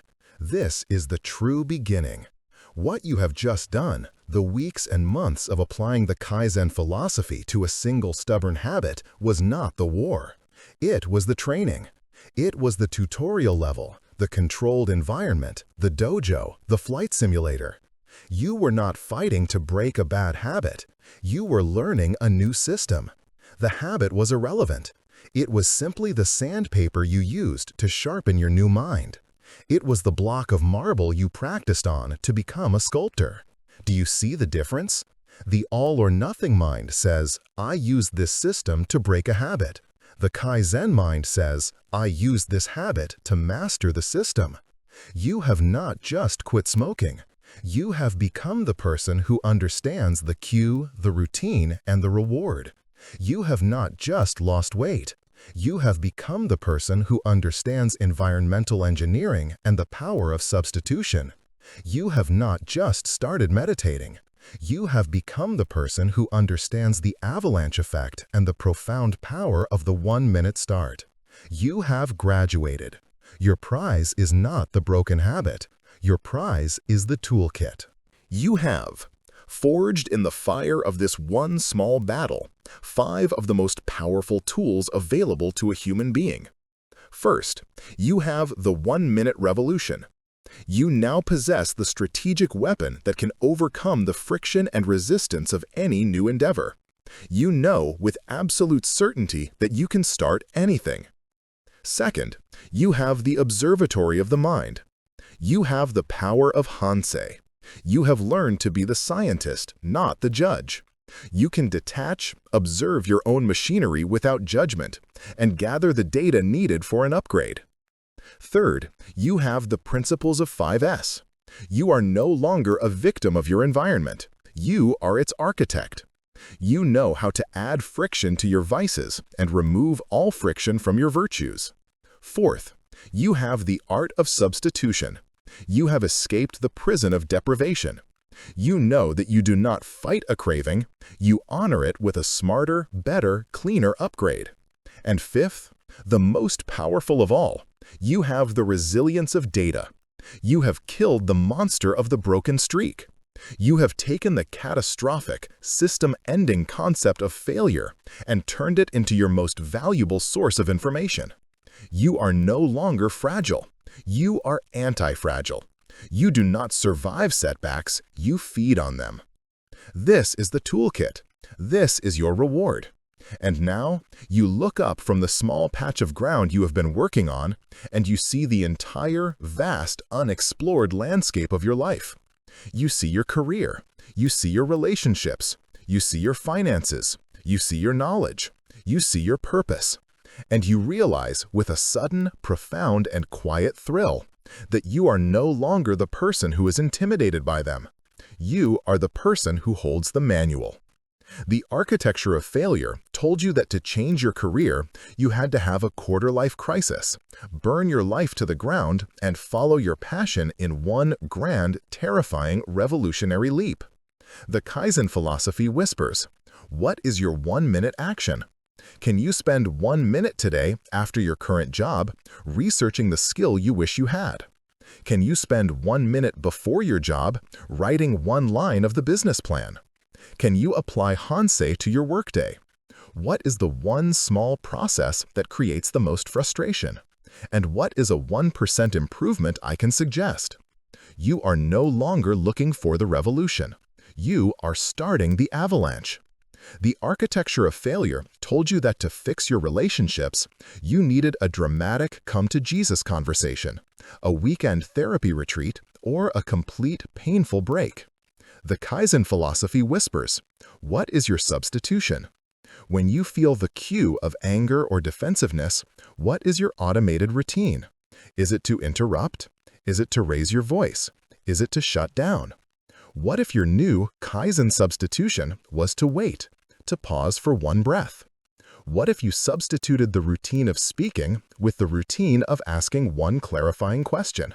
You are not depriving yourself of your right to be angry. You are upgrading your method of communication. You are applying the intelligence of the system. The architecture of failure told you that to get smart, you had to enroll in a degree program, or read 50 books a year, or consume hours of content every day. The Kaizen philosophy whispers, what is your avalanche? Can you read 1 page of a difficult book per night? The all-or-nothing mind scoffs at this. 1 page? It will take me a year to finish the book. The Kaizen mind smiles. Yes, and in a year you will have finished the book, while you, with your grand ambition, will have read nothing because you are still waiting for the perfect weekend to start. This is the final, profound truth. The person you were, the revolutionary, lived in a state of perpetual, anxious future. Your happiness was always held hostage by a destination you had not yet reached. I will be happy when I lose the weight. I will be happy when I get the promotion. I will be happy when I am fixed. It was a life of striving but never arriving. The person you have become, the Kaizen practitioner, lives in the present. Your win for the day is not some distant future goal. Your win is the process itself. Your win is the 1-minute meditation you just did. Your win is the 1 page you just read. Your win is the single, small, positive substitution you just made. You are no longer chasing happiness. You are manufacturing it in small, consistent, daily doses. The joy is no longer in the destination. The joy is in the movement. This is the unending ascent. You have not conquered the mountain. You have realized that conquering was a child's fantasy. You have instead become a climber. You now understand that life is not a single intimidating peak to be scaled in one heroic, exhausting, and dangerous push. It is a range. It is an unending ascent, filled with thousands of small, manageable, and beautiful steps. There will be days when the path is steep, and you will apply your 1-minute rule to just get your boots on. There will be days when you slip, and you will apply your Hansei to analyze the data from the fall. There will be days when you are tired, and you will apply your substitutions to find a cleaner energy. But you will never stop climbing, because you are no longer afraid of the climb. You are no longer afraid of the process. The process is your power. The process is your peace. The goal is not perfection. The goal is, simply and powerfully, progress. The person you were stood at the bottom of the mountain, paralyzed by its size. The person you are now is on the path, your eyes focused only on the next small step, and you are calm, you are confident, and you are moving. Welcome to the path. Welcome to the system. Welcome to the rest of your life. We are the premier audiobooks. We are dedicated to the idea that a single, powerful concept can reshape your world. If you have found value in this journey, and if you are still listening, please consider liking this video and, more importantly, subscribing to our channel. Your support is the 1% improvement that allows us to continue this work. Thank you for listening. Now, go take your next small step.